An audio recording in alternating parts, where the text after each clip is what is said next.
Hi guys, this is Anna and welcome to week 4 here on the Shaketube, and this week we have been reading Julius Caesar by William Shakespeare. Today is still Monday the 11th, but I thought I'll record this video because I have reread this just yesterday and I might not have a chance to record it on the weekend, so I do look the same as in the previous video. So Julius Caesar, this was the first work by William Shakespeare I have actually read in English language. That was back in high school when I went to America as an exchange student, and we were studying this tiny book for an entire term.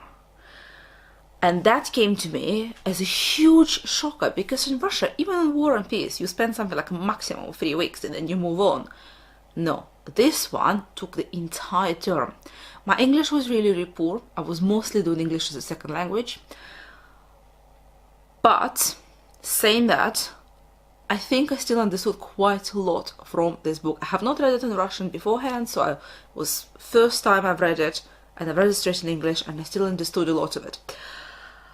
I have here this lovely edition by the Oxford School of Shakespeare. I really like those editions because they basically tell you how the play works. They have, for example, pictures from the play, and it tells you a little bit about the history. And this is where I really struggled when I was 17 and I first came across this play. Even now, I have to say, my knowledge of classics is super limited. I did not study classics at university. My knowledge of the Romans is minuscule, but I do know who Mark Antony and Julius Caesars are, because you can't escape it. They make such a huge part of the Western canon, everyone knows about them.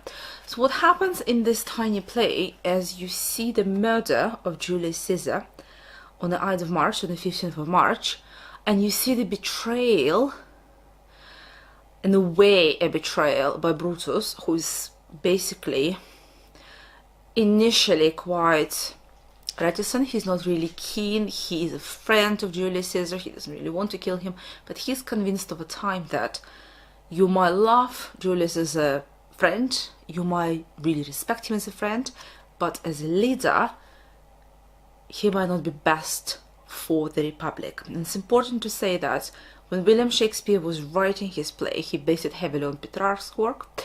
So he has got his historical facts right, but he has altered quite a few things. So he merged a couple of events, or he altered the timelines quite a lot, just to make it fit, because it is a very short play. It will take you about 2 hours to read it. I have read it yesterday, I read it out loud, and it took me just over 2 hours. It's small, it's compact, but it is dramatic, so it is classed as a tragedy. And what you get here, so you get 2 acts happening before the murder. Then there is this famous scene which has been used as a subject for so many classical paintings, when you have the stabbing and the killing of Julius Caesar by several accomplices. So there were several of them, including Brutus, and you have the famous line when he says, "And you, Brutus," where in real life apparently he said, "And you too, child." But I'm not going to argue with that. There are some really well-known quotes from this work which came into more sort of everyday usage, and we might not even realize they're there. And then following the murder, you have my favorite part, which I really enjoy. You get the murderers staying next to the body because they feel that what they have done for the Republic. It's important to say that Julius Caesar was the last sort of elected member of the Republic. He was not a king or an emperor in the classical way, so he did not consolidate the power. He still had the Senate. And what preceded the events of this play, what led to his murder, was the fact that Marcus Antony came back and he offered him a crown 3 times and he had rejected it. Sort of more consolidation of the power, because the Republic has been divided into several territories, and you had a Senate which was really actively engaged. And what the Senate and the senators were worried about is that now he is going to become the center of the power and he might want to become authoritarian. They did not want to lose that freedom the Republic brought.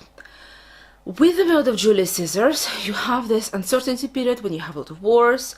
You have Mark Antony coming to the so don't move the force. But eventually, the person who inherits the power is adopted child Octavius of Julius Caesar, and he becomes in fact the first emperor. So what you have in this play is the moment in history when you move from the Republican Rome towards the imperial Rome. You have the Roman Empire. And the way the act is played, you have the two acts, and the main third act where you have the murder.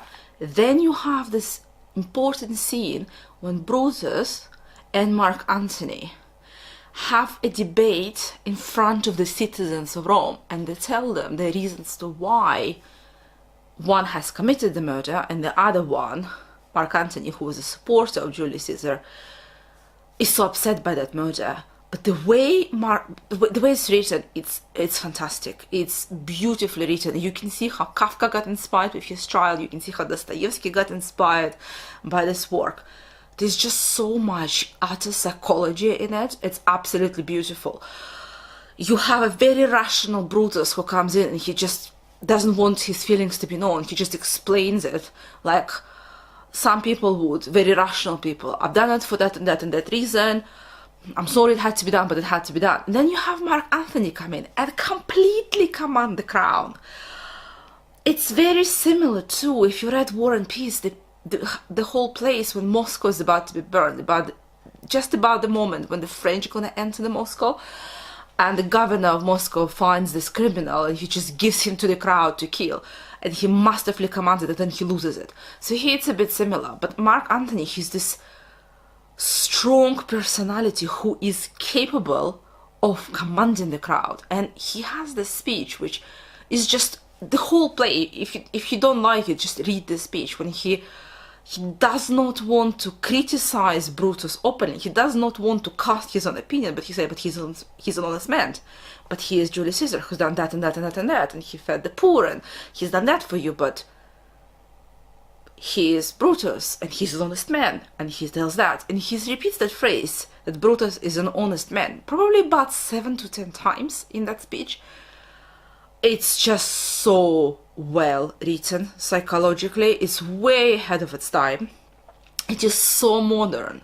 It is so uncanny that I really encourage you to read it just for those two speeches. And then the crowd just falls for Mark Antony. They're completely on his side, and they're just enraged, and they have this anger which they need to find an outlet for, and they tear to pieces a poor poet who they mistake for one of their accomplices. Even though he tells them, yes, I have the same name, but I'm Senna the poet. I'm not Senna the conspirator. They still kill him to pieces. Thank God, in the actual play, it's not that graphic, but you can imagine what happened. And then you have a period of about 2 years when all of the accomplices, they're still alive, but they have to live with the conscience. And again, this is very, very much ahead of its time, the way Shakespeare writes the inner turmoil and the way they have to justify their actions years later. And all of them, I have to say, ends pretty badly. And Romans have this weird custom which obviously has not passed through the time. Maybe it's the closest I can explain to Japanese, that you were either commanded to commit a suicide that was better than being killed. You were given a choice.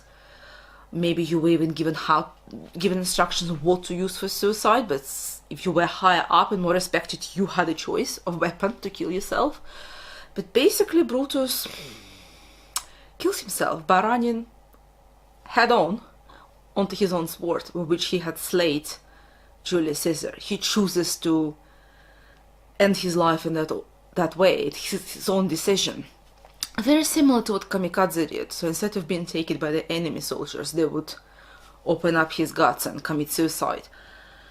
And that's exactly what happened to Julius Caesar's wife. She chose to kill herself rather than live with it. And it seems to be the way the Romans did it. I've asked a colleague of mine who teaches Latin, and she did classics in Cambridge. She's like, yeah, you need to read more about classical history. I was like, yeah, I agree. So maybe this year she's going to give me a couple of books. She teaches students who take Latin at sixth form. I absolutely love it. I think that it's beautifully written. It's very simply written. You don't have sophisticated language. The only difficulty I found first time reading it was the list of the names, because they all sound like Cassius, Brutus, they're all Roman names. And if you don't know anything about Roman history, sometimes they sound very similar and confusing. But just persevere with it. Compared to Richard III, definitely less characters, and you don't really need to know that much about the historical aspect. So yeah, absolutely encourage you to read it, and I see you guys in the next video. Bye.